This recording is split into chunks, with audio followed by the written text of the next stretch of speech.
you're just going for gimmicks, I mean, I'd rather go to a Broadway play. Yeah.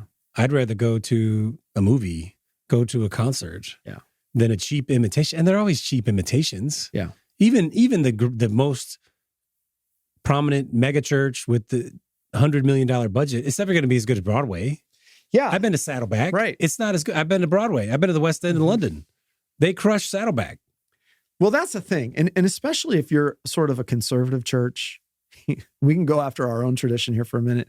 If you're Reformed and you're trying to do some sort of version of the Saddleback hybrid, you're just not as cool. No.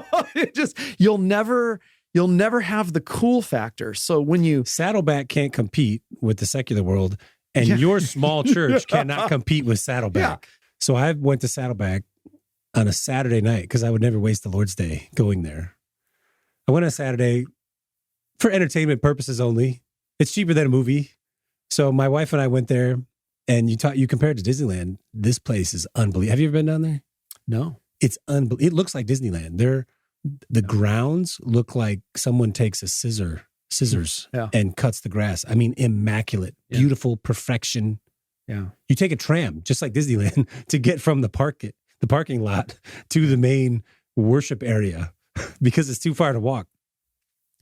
And this was many years ago now, because it was the Sunday after he had preached Obama's first inauguration. So this was 2009. And the text for Rick Warren's sermon was his sermon. He exegeted his own sermon in the service at the church.